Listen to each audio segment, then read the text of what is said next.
Começando mais um Carnecast, o primeiro podcast do Brasil a falar sobre carnes e produtos cárneos. E hoje quem é que tá aqui?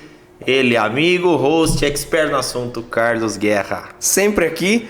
E faz tempo que a gente não grava um episódio só nós aqui, né, Lucas? Os episódios que a gente grava, que fala de um produto e pega e começa a falar, sempre repercutem muito bem, o pessoal gosta, tem bastante dúvida em comum. Então vamos lá para mais um de produto. Mas é um sinal bom, né? A gente não tá conseguindo gravar só nós, que a galera tá querendo vir gravar com a gente. Os convidados têm ficado bem legais, os episódios com convidados que a gente tem feito, né? A gente tem ficado bastante feliz com a repercussão que o Carnecast tem tomado por aí, não tá? Isso é legal. Esse é bem o objetivo do negócio, né? Já que a gente consegue escala aqui, o objetivo é levar informação, trazer todo mundo, não interessa qual a posição que nós temos no mercado, o objetivo é trazer todo mundo aqui sem nenhum viés comercial para levar informação, para levar conhecimento para todo mundo, para que a gente consiga cada vez mais construir um mercado melhor, mais profissional. Então, hoje, o que é que nós estamos bebendo aqui? É vinho. É vinho. Para variar, é vinho. De onde que é o vinho? Você acerta? Vinho? Da Itália. Vinho da Itália, só podia ser vinho da Itália. Escolhas tendenciosas acontecem aqui. O que é que nós estamos tomando? Qual é a relação com o que nós estamos tomando com o que a gente vai falar hoje? Então, a gente gosta bastante de gravar com convidado, né? Mas gravar só nós dois que dá pra beber a garrafa toda, né? No final do episódio a gente tá bem legal. Mas, novamente, o vinho italiano, a gente vai falar de produtos cárneos frescais.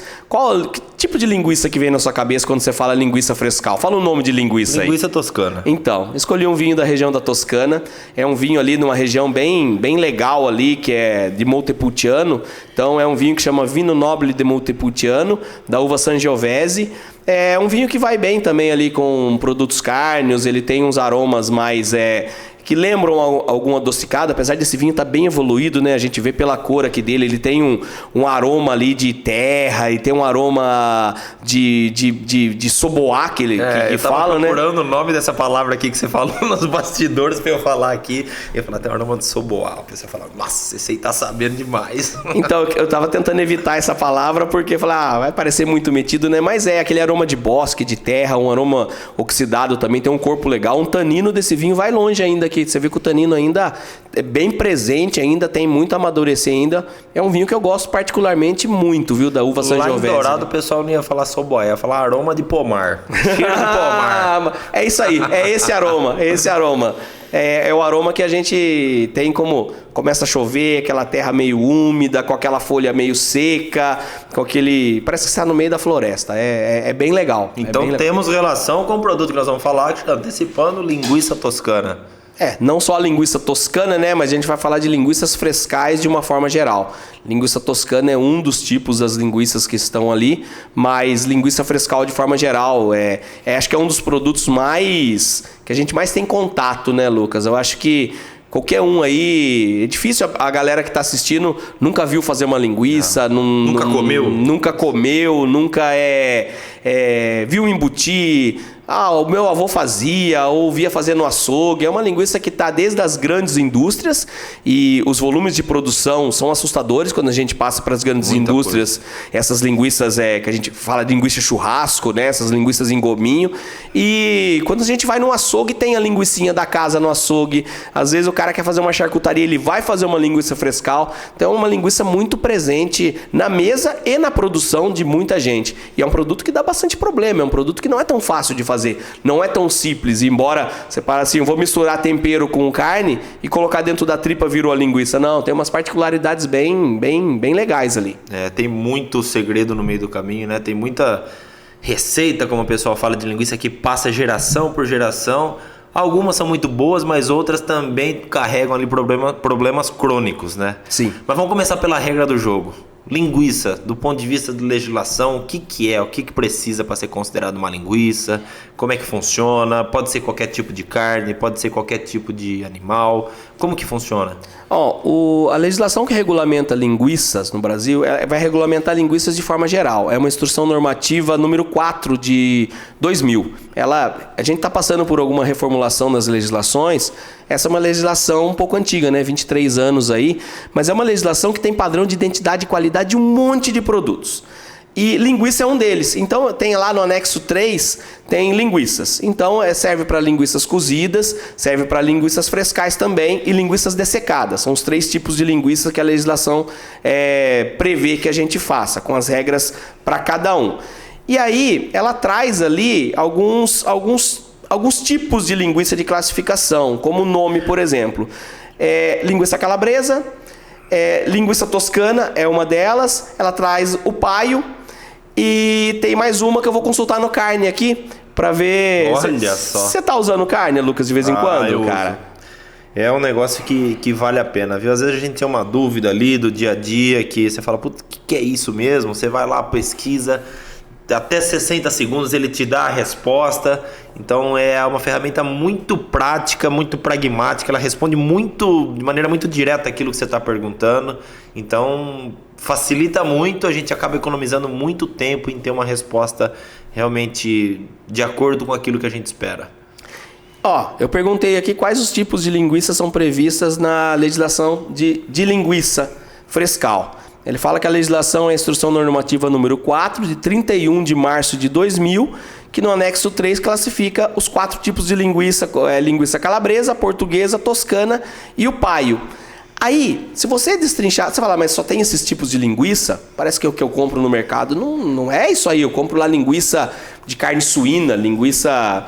Hoje quase não se vê mais a linguiça toscana, se você for ver dessas 4 que eu falei, a toscana seria a frescal, né? As outras são linguiças cozidas. E a gente fez o episódio de calabresa, o pessoal vai falar, mas você falou que a calabresa não é calabresa mesmo? Essa legislação, ela prevê a palavra tipo ali, então se você colocar tipo calabresa... Você pode colocar 20% de CMS, assim como a tipo toscana também permite algumas coisas, não o CMS por ser linguiça frescal.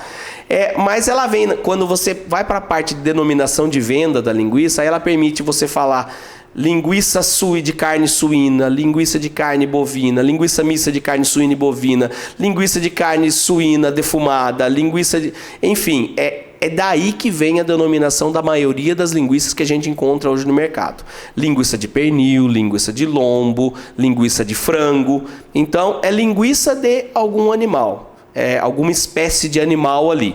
Então ela vem dessa parte da legislação e ela entra na classificação de linguiças frescais ali dentro dessa instrução normativa que vai regulamentar algumas outras coisas, o que pode, o que não pode. Por exemplo, a linguiça toscana, se eu chamar de toscana, eu só posso utilizar carne e mais nada, carne, tempero e mais nada. Mas quando eu faço uma linguiça de carne suína, eu posso utilizar uma proteína não animal, por exemplo, uma proteína de soja, por exemplo. Aí eu tenho um limite de 2,5%. Quanto de água que eu posso colocar numa linguiça frescal? Essa é uma dúvida frequente, né? Tem limite de água? E a legislação nunca foi muito clara com relação ao limite de água de legislação, de linguiças frescais, desculpa. Mas a gente tinha uma conta que fazia que o antigo RISPOA, que é o Regulamento de Inspeção de Produtos de Origem Animal, ele falava que uma massa de produtos cárneos, para facilitar o seu embutimento, você pode colocar 3% de água, adicionar 3% de água. O RISPOA foi alterado, ele sofreu uma modificação e isso saiu desse RISPOA. Mas aí, no retique de linguiça, ele fala que você pode colocar 2,5% de proteína não cárnea na forma hidratada. E a previsão de hidratação dessa proteína não cárnea é de 1:4. Então, ou seja, eu tenho 2,5 de proteína, para cada parte eu posso levar 4 de água, então eu consigo levar 10 de água ali. Então, subentendia-se que o limite máximo de água que poderia colocar numa linguiça frescal era 13%. 10 via hidratação da proteína de soja, mais os 3 que o RISPOA falava. Hoje sabe-se, é bem claro, que não tem limite para a água. Hoje você tem que levar para o rótulo a quantidade de água adicionada nos produtos, em vários produtos, linguiça é um deles. Então você coloca ali na lista de ingredientes a quantidade de água que tem, você coloca ingrediente água, entre parênteses, sei lá, 15%. Se é a fórmula utilizar 15%. E você tem que respeitar padrões de umidade e proteína. Que para linguiças frescais, segundo o Carnia, que puxou os dados da legislação, a umidade máxima para a linguiça frescal é 70%. E a proteína mínima de linguiça frescal é 12%. Se eu colocar muita água, o que vai acontecer? eu vou ou ultrapassar os 70% de umidade ou vou ficar abaixo dos 12% de teor proteico. Então, por mais que eu não tenha uma limitação de água do ponto de vista de legislação, eu tenho o limite tecnológico ali, do que eu consigo fazer dentro dos padrões de proteína, umidade e um outro regulamento, um outro componente que é regulamentado por essa legislação na linguiça frescal é a gordura. É o máximo de 30% de teor de gordura em linguiças frescais. Uhum.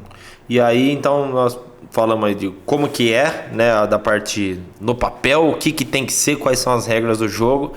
E aí nós vamos precisar fazer esse produto. Como é que faz esse negócio? É só moer carne, colocar ali, embutir, vai virar linguiça?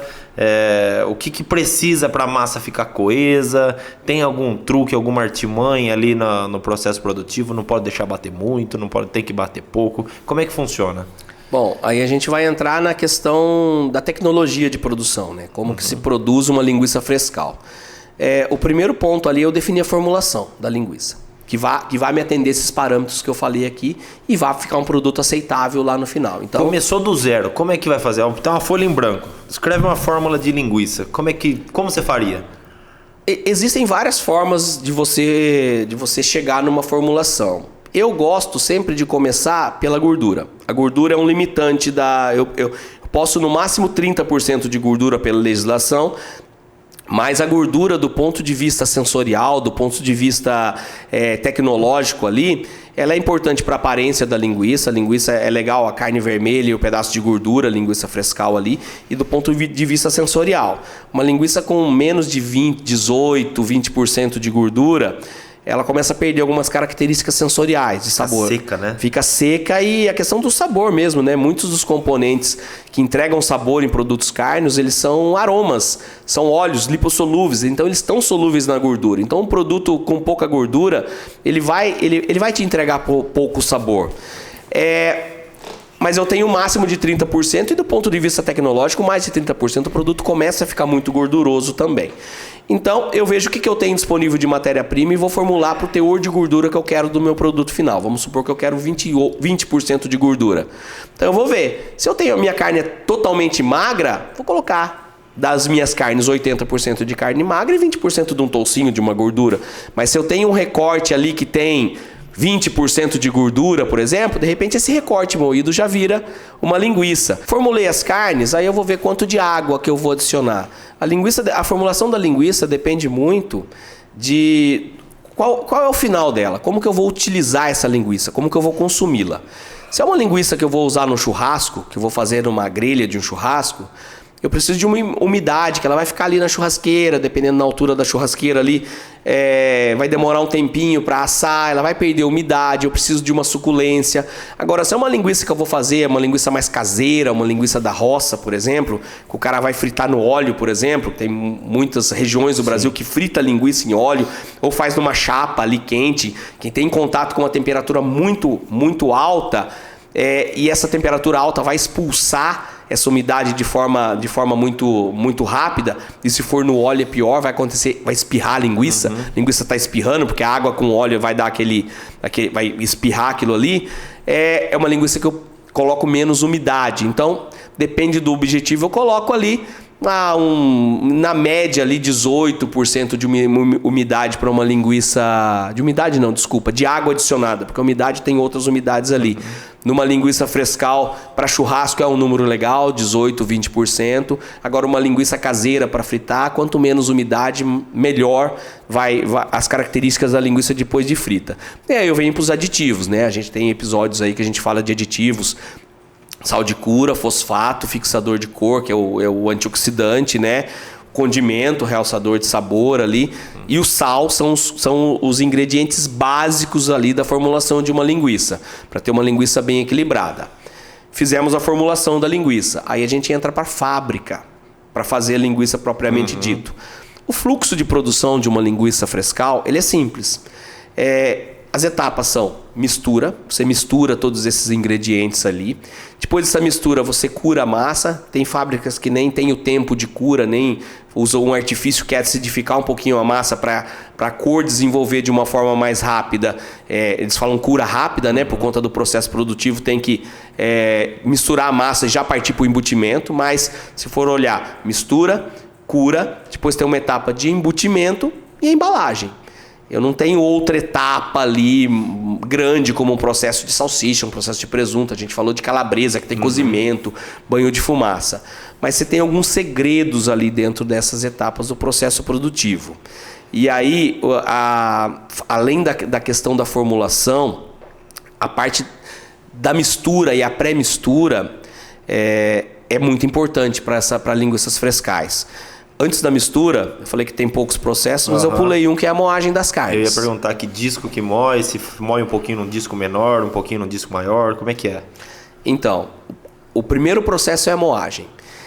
Linguiça frescal, a galera que vai correr ali agora e ver o episódio de calabresas, tudo que a gente fez durante o processo de mistura foi baseado em extrair proteína da carne, para que eu consiga uma capacidade de retenção de água boa dessa carne, para que eu tenha a textura da calabresa, para que eu perca menos do cozimento, para que essa calabresa tenha uma atividade de água baixa.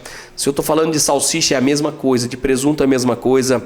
A gente foca muito capacidade de retenção de água e extração proteica. Em linguiça frescal, é importante a linguiça ter uma textura, ela não esfarelar também. Então, essa extração parcial da proteína ali é importante. Porém, o aspecto mais importante e relevante que eu tenho que cuidar ao longo do todo o processo é a aparência da linguiça. Uma linguiça frescal, ela tem que ter uma cor vermelho suave ali. Algumas regiões do Brasil gostam de mais corante ou menos corante, mais colorido ou menos, mas a linguiça tradicional ali, se a gente for para a Itália, se pegar as linguiças mais tradicionais, elas têm uma coloração de curada, uma coloração rosa, mas é um rosa bem suave, aquela cor natural de cura de carne. E pedaços de carne e pedaços de gordura. Então eu tenho que fazer com que essa carne ela mostre essa aparência bonita. Como que eu faço? O disco mais utilizado para se moer linguiças frescais é o disco 12. 12 ali, ou depende da tripa que eu vou embutir no final lá, um pouquinho mais grosso, mas são pedaços de carne próximos do outro, carne e gordura, pedaços de carnes e gorduras próximas um do outro aí. Isso é a linguiça frescal. Tudo que eu vou fazer no processo tem que ser no sentido de eu preservar essa aparência legal. Então, temperatura de moagem de carne é muito importante para a linguiça frescal. Porque se eu moer uma carne já mais quente, eu vou, principalmente a gordura, eu vou derreter um pouco ela. Então, se eu conseguir moer carne magra e a gordura separado, vai me possibilitar lá na etapa de mistura eu entrar com esses ingredientes de forma separada na mistura, que também é uma etapa que prejudica ou melhora a aparência do produto final. Disco que eu vou moer, se ele está afiado ou se ele não está afiado. Muito importante. Imagine que o moedor é uma rosca, a maioria deles é uma rosca sem fim, que está empurrando a carne em pedaços ali, até contra um disco que tem vários furos. Esse furo tem uma faca e uma lâmina que está passando, raspando essa carne desse furo. Então, esse processo ele tem que cortar a carne. Ele não pode esmagar. Se ele esmagar, eu vou liberar esse suco da carne ali, eu vou liberar líquido e eu vou ter um produto com uma aparência ruim. Outro ponto importante na moagem é o material que esse moedor, que a cabeça e principalmente os discos e a cruzeta do moedor é construído. Tem muitos que são de metal, de ferro. E a gente sabe que alguns metais aceleram processos oxidativos. O processo oxidativo é o principal processo que faz a linguiça perder a cor. A gente vai falar de problemas no final. Perda de cor de linguiça frescal é o principal problema. Então, é ideal que seja de inox. Processo de moagem. Acabei de moer, eu vou misturar. Aí eu tenho que tomar cuidado para mim não amassar essa carne, que eu tomei cuidado para picar ela lá na etapa de moagem. Não amassar e principalmente a gordura. Tem alguns segredos para mim não deixar a linguiça branca depois do embutimento. Que é isso que acontece quando eu erro na etapa de moagem ou na etapa de mistura.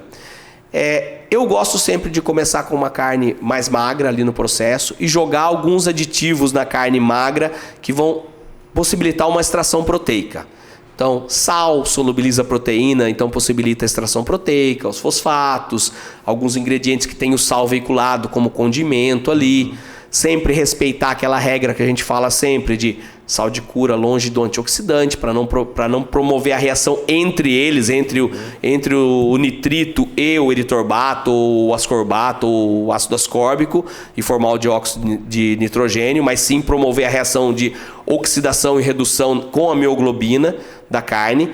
Então, entro com as carnes magras, bato um pouquinho o sal, preparei a carne e jogo os componentes que tem água.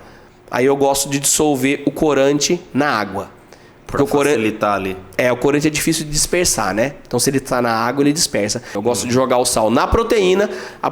Eu carrego ionicamente a proteína, preparo ela para receber a água que vai se ligar na carne depois. Isso faz muita diferença em liberação de líquido depois no produto final ou não. Além da aparência, né? Aquela questão da água que fica no pacote lá. Aí eu entro com a parte gorda, ou se eu tiver alguma proteína não carne, uma proteína de soja ali, eu entro para sequestrar a água que sobrou. O que eu gosto de dizer sempre é que os extensores, proteína de soja ou outros tipos de proteínas não carnes, eles são para segurar a água que sobrou, que a carne não conseguiu segurar. Que o protagonista ali é a carne.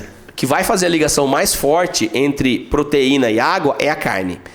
Depois, se eu tenho uma formulação com um custo mais baixo, com uma umidade um pouco mais alta e eu preciso de um extensor para me dar textura, para segurar essa água, ele vem depois para segurar a água que vai sobrar na minha formulação, não para segurar a primeira.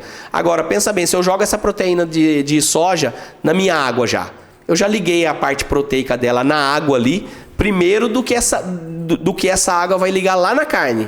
Então eu fiz o processo um pouco inverso. E outra coisa, você joga a proteína de soja na água, você formou o que a gente fala de massa fina.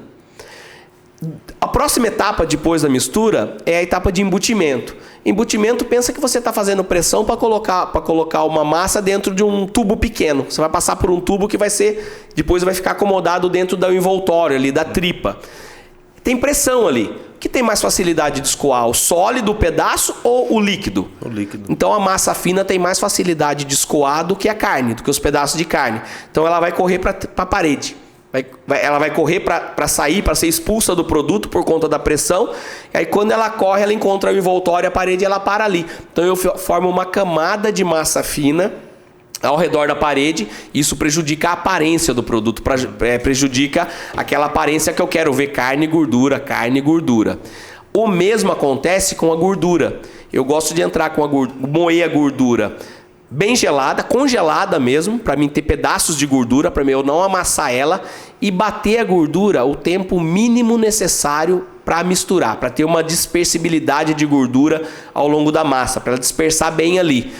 Por quê? Se eu bater a gordura há muito tempo, ela também vai derreter parcialmente ali, ela vai fundir um pouquinho dela ali, vai ficar com uma facilidade de escoar. Na hora do embutimento, ela vai para a parede e a linguiça vai sair toda branca. Ou quando não sai branca, às vezes a massa está tão quente assim, não é quente morna, mas está tão...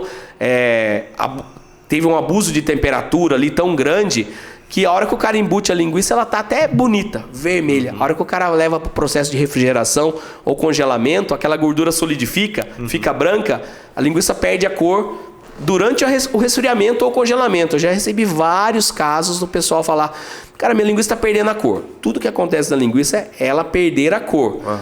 Tá bom, vamos investigar. O que está acontecendo? Que momento que ela perde a cor? Não, eu coloco para congelar, ela tá bonita, sai da câmara de congelamento branca. Peraí, aí não é microbiano, aí não é processo oxidativo, aí é a gordura que está solidificando e está ficando branca, entendeu?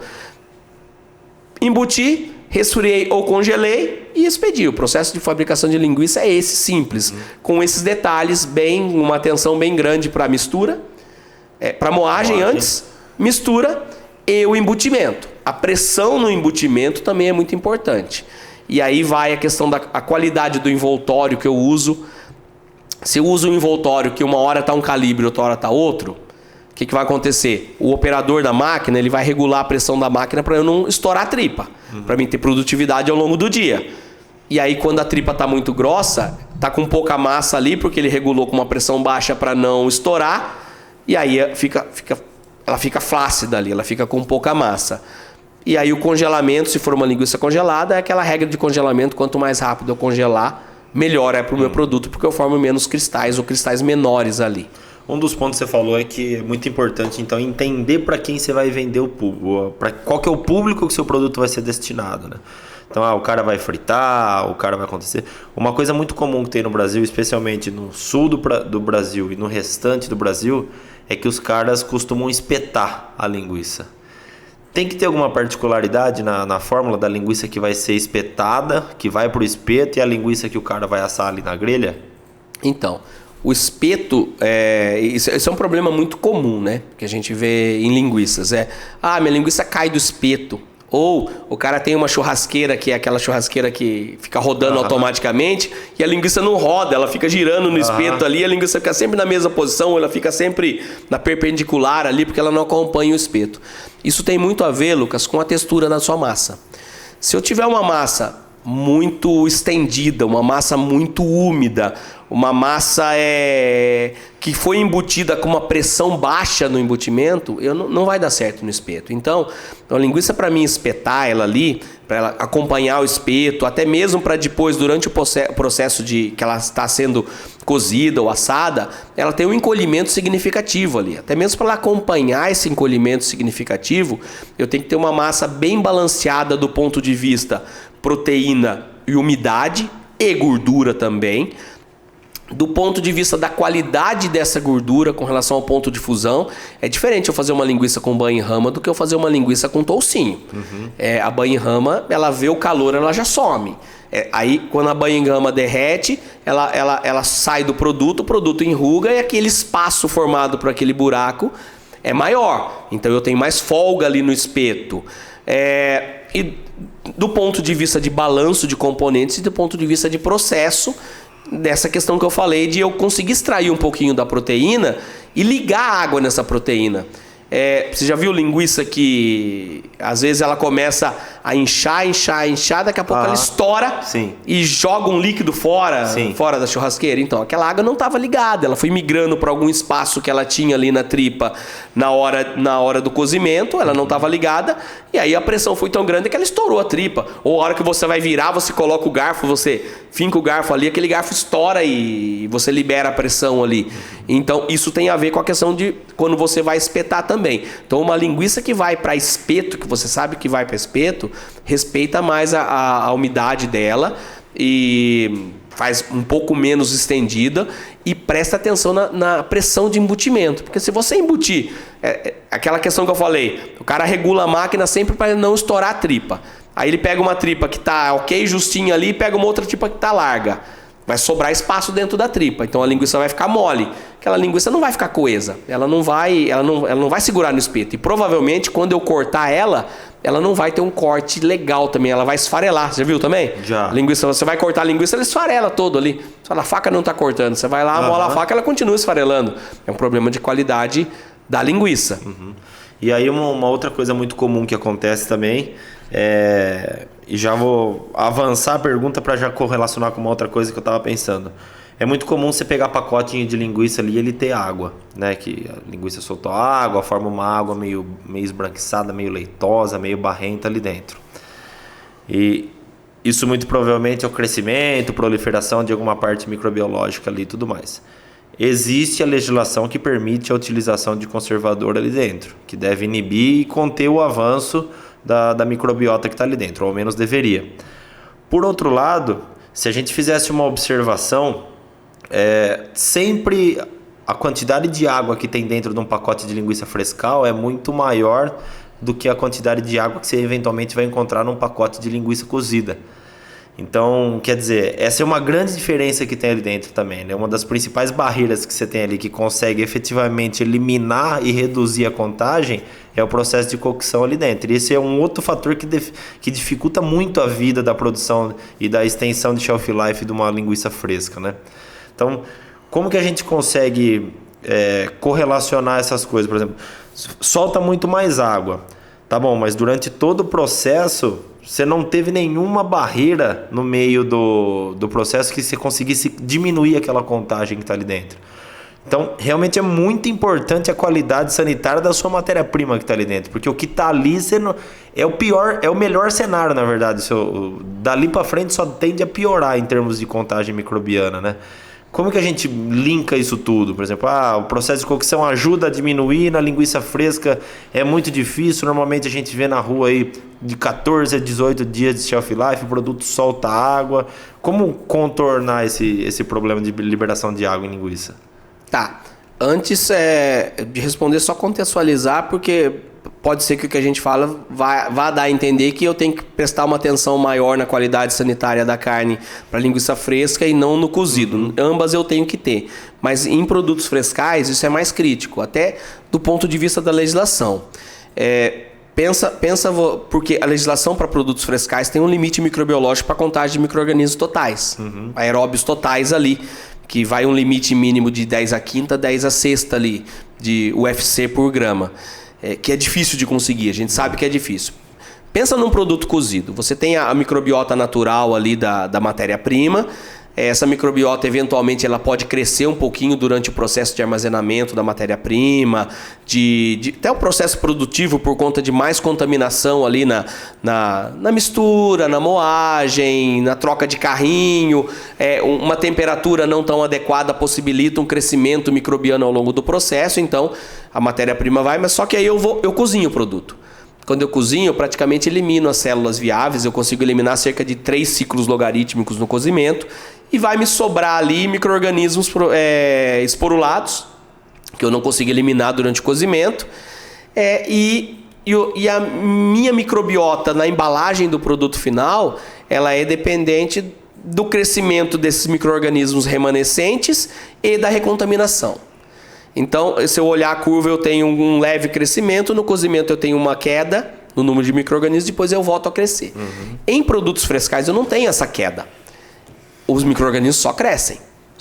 Tanto os esporos, se eles desesporulam e se tornam viáveis e continuam crescendo, e as células viáveis estão ali. Então, é muito difícil eu pegar matérias-primas com contagem de 10 a 3. Mas vamos supor, eu pego matéria-prima com 10 a 3, 10 a 4. O meu limite lá, até o final do shelf life do meu produto, é 10 a quinta, 10 a sexta. Já é difícil eu conter. É um produto que tem atividade de água alta, umidade alta. É difícil conter esse crescimento. Às vezes, por uma questão sensorial, se coloca açúcares na formulação. Proteína de soja, que tem carboidratos, que é fonte de alimento para os micro-organismos também. Então, tudo vai meio que contra o shelf life de produtos frescais, de linguiças frescais, por falar nisso. E aí o que acontece? A linguiça, o micro-organismo cresce, produz ácido, o ácido diminui a capacidade de retenção de água da proteína, com isso ela libera líquido, e aí é aquele líquido que a gente vê no pacote. Mas em produtos cozidos também acontece a mesma coisa.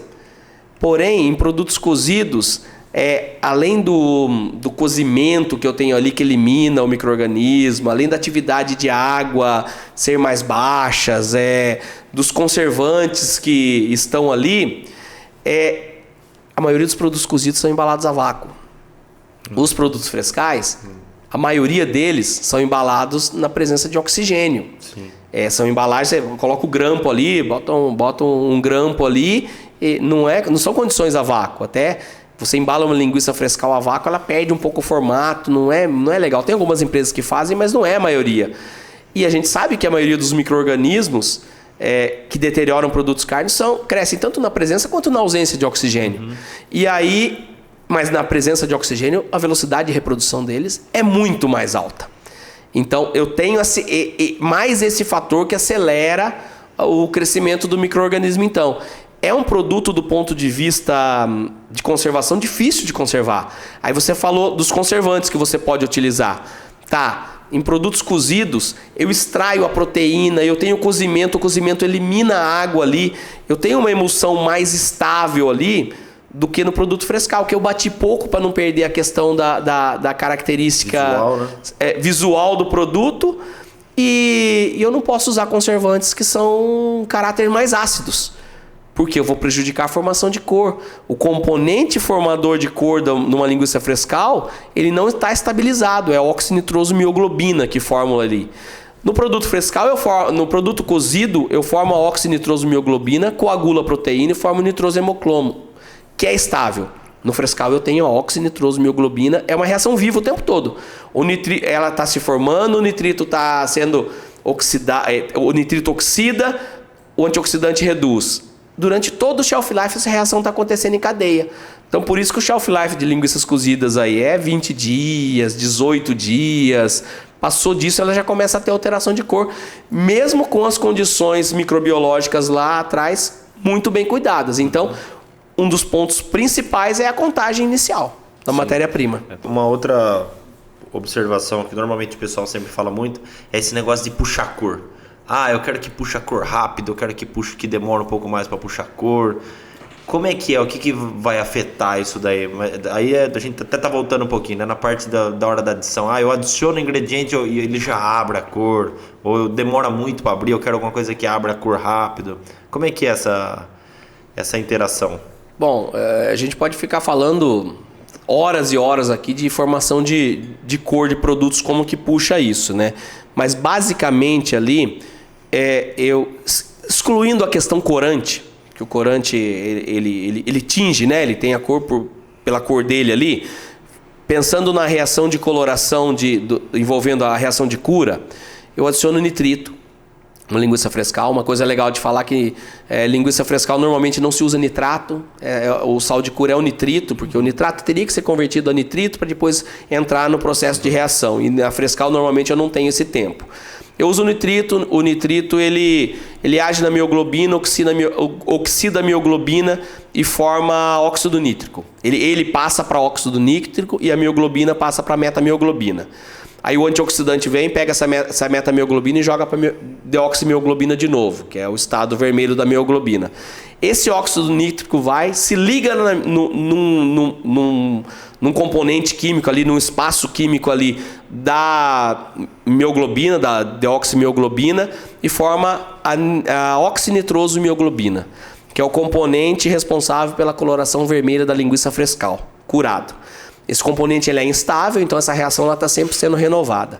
Para que essa série de reações aconteça, eu preciso de um pH ali, mais ou menos na faixa de 5,8, mais ou menos, de pH. Que é o pH um pouquinho mais baixo do que o pH da matéria-prima, assim que eu acabo de misturar ela. O pH da carne, se eu pensar que a carne tem um pH entre 5,8 a 6,2, mas vamos colocar no meio, 6 ali. E aí eu pego uma massa que eu tenho um processo de mistura, que mexe com o pH.